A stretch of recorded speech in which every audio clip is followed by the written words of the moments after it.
YouTubers just had their channel terminated after harassing multiple people in public for attention on social media. Creatives who are engaging in this kind of thing are definitely putting themselves at serious risk. You don't know what a complete stranger is going to do in reaction to you teasing them, sitting on them, hitting them. At what point does a prank become a legal liability? I'm a real lawyer, and we're going to discuss that today. I'll be giving you a reaction to YouTuber destroyed his life harassing strangers in public. Let's jump into it. These YouTubers just had their channel terminated after harassing multiple people in public for attention on social media. What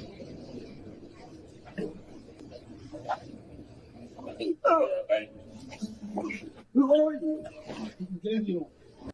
doing?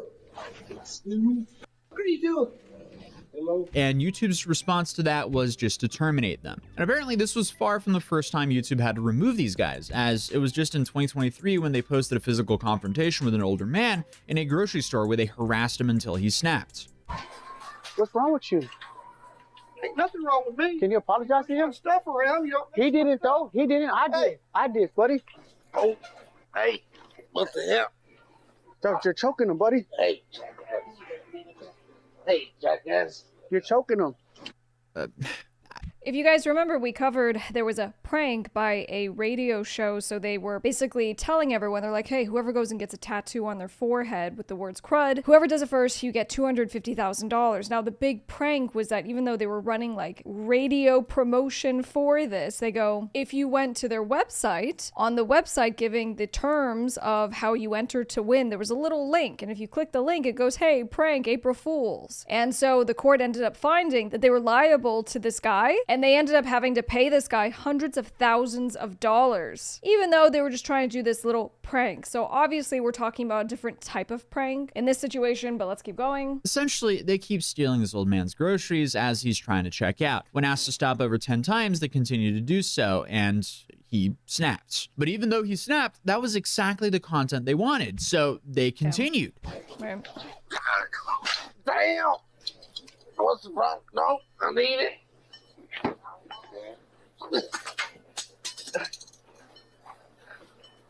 Holy shit. And I guess when the larger guy finally stopped, his friend continued. Oh, look at this. It's just the bottom of the barrel content. They basically go into public, record themselves rage baiting, and YouTube said, hey, we'll just remove you from this platform. And honestly, I'm not surprised in this case. This gang of pranksters have essentially been YouTube rejects for about 10 years. I say the term YouTube rejects because they've been terminated from YouTube quite a few times. And it all started basically 10 years ago in 2016. Back in 2016, they decided to pull off what they thought would be the next big viral moment, a highway basketball game. I mean, it's pretty self-explanatory. They just set up a toy basketball hoop and started playing basketball in the middle of a busy intersection in Houston, Texas. So in the grocery situation, this guy is essentially defending himself. He's essentially being attacked by these two kids who are standing around. They're smiling, they're laughing. He doesn't understand what is happening. And they're obviously doing this to literally try to start a fight. So can he claim self-defense? I would argue yes in this situation. Well, the video was stunning. Showed a couple of guys playing basketball right in the middle of a busy Southeast Houston street. Now, police have charged that pair with obstructing a highway. I guess the only positive with this video is they weren't harassing people for content here. They were just contributing to traffic and being morons and putting themselves and other people's lives in danger. But at least they weren't harassing people. Edward Gonzalez and Roland Zepeda Jr. crave notoriety. How else to explain basketball games in the middle of Houston's highway? When we talked to Zepeda earlier this week, he seemed proud. I don't think it's okay, but I think it's funny. But now the cousins are facing obstruction of highway charges. So Zepeda was only willing to talk to us through FaceTime. We just entertain people, and we got love and we got hate. This one pretty much is like, I don't know if it balanced out, but we're not here to hurt nobody. I mean, it shouldn't take a genius to realize that's a bad idea, but it didn't take long for the police to catch wind of this as they got arrested. Edward Gonzalez, he was charged with obstruction of roadway and went to jail with a $5,000 bond. Roland Zepeda was also charged, and they ended up going to jail for about 3 months. But here's the kicker. Their stunt went viral, and because of that, I guess they thought they were... Yeah, no, I mean, you know, the whole point that they were doing this is because they were trying to get attention, they were trying to get stuff to go viral. Then lo and behold, their stuff goes viral, so it reinforces the bad behavior. If you're needing legal help with your career, your business, we got you covered. Feel free to reach out to my law firm. I'm honored to say we have over 100 5-star Google reviews. We offer free case evaluations, which just means that you can give us a call, you can email us, no commitment, we'll just see how we can help. We look forward to hearing from you. So they spent some time in jail, but that didn't stop them because they wanted to come back stronger than ever. In fact, they just went with the attitude of they don't care about consequences and ran with it. Because in their next genius move, it was just to physically assault people directly.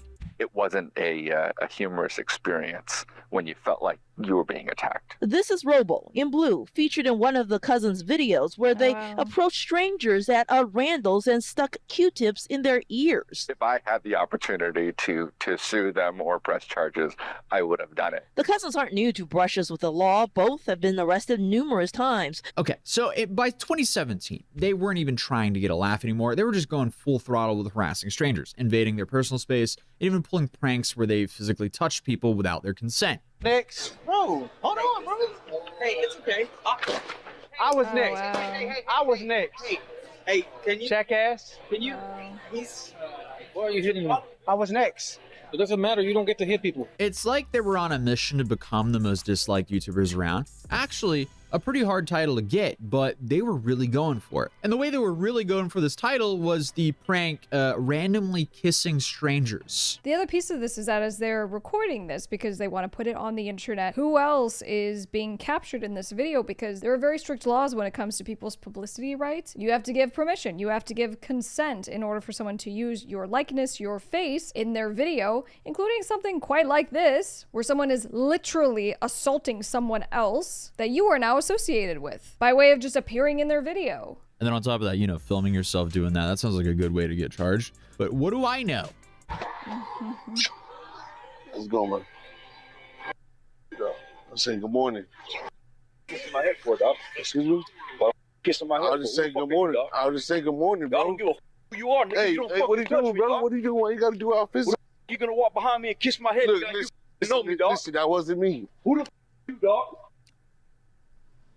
I feel like I say this a lot at this point, but what a fascinating use of free will. What's interesting is that these guys have now just had a lot of experiences with strangers in this kind of behavior, and I bet when they're starting to figure out where people's barriers are, I bet the majority of people probably don't initially engage in physical combat, meaning they don't actually start throwing punches. I think a big part of this is that these guys probably just have this false belief that something real bad isn't going to happen and that they could just push people's limits. But we have seen when things go really wrong, and in the prank, someone ends up getting shot and literally killed. And they can't even use the excuse of we're not hurting anyone. Like, dude, when you're kissing people without their consent, when you're seat dropping people, when you're assaulting them, just get out of here, dude. We don't want you. Get away. Get off my lawn. I just firmly stand my ground here on this channel where I want to live in a world where we can go out in public and there's a 0% chance of some prank channel or IRL streamer harassing you in public without your consent for their own content. And it's not just that. I just, you know, for all the creatives that my law firm represents, it's really just a safety issue as well. What do you think is going to happen? These guys have experiential wisdom that when they do certain things, it gets a rise, it gets a reaction out of people, and then that makes for good content. And what they're doing is wrong on every level, but there are also lesser degrees of these kinds of pranks that we see all the time that aren't quite as extreme, but it still doesn't make them okay. But in the same breath, creatives who are engaging in this kind of thing are definitely putting themselves at serious risk. You don't know what a complete stranger is going to do in reaction to you teasing them, sitting on them, hitting them.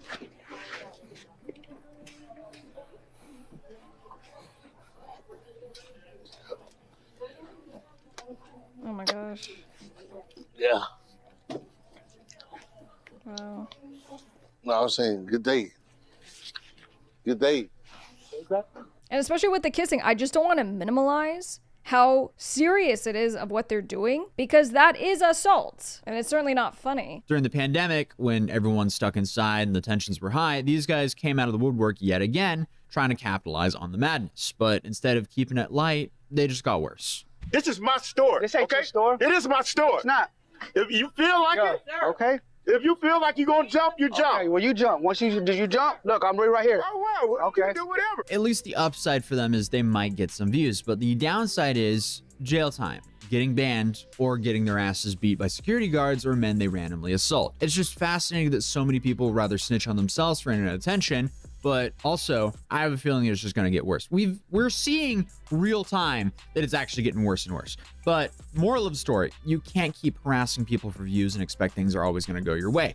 And it honestly is really just for zero upside because these guys are now banned everywhere. So that makes it hard to get monetized. And it's safe to say that getting a criminal record for some YouTube prank content, that definitely increases the difficulty of getting a job. I'll even say, if you're just a creative in general, you have to think about this of the long-term ramifications, not just getting a job, criminal record, that you essentially will be untouchable and no one will want to be associated with you because of what you do for a lesser kind of thing. Maybe you're just someone who's kind of controversial, right? And so you're just maybe very outspoken, and that's completely fine, but you always have to think about the long-term play of what you're trying to do and not just going for the quick views, right? The high of having something go viral and then wanting to keep that momentum. You end up literally digging your own grave. You are now in a box that you can't get out of, because here's the thing, you have to serve the algorithm. You need to continue doing that thing that made you famous. And so maybe at some point you outgrow it and you're like, I don't want to be this version of myself that I was, let's say, 10 years ago. I guess they just wanted to burden others for attention so they could increase the difficulty of their own life. Maybe they should try to add some value to society and the marketplace next time, but who knows? They might go off into the sunset or return with even worse pranks than what we've seen up until now. If you're gonna do stupid stuff's gonna happen to you. It's not just about respecting people's sense of autonomy, privacy, security, but it's also about not putting yourself in a situation that you're gonna get hurt. It's not about destroying your brand before you even have a chance to, let's say, monetize it. You get all this attention, well, you're getting attention for the wrong reason, and you're gonna lose money. And in some cases, you end up going to jail. If you found this one interesting, please give this video a big thumbs up. Don't forget to subscribe, and I'll see you on the next one.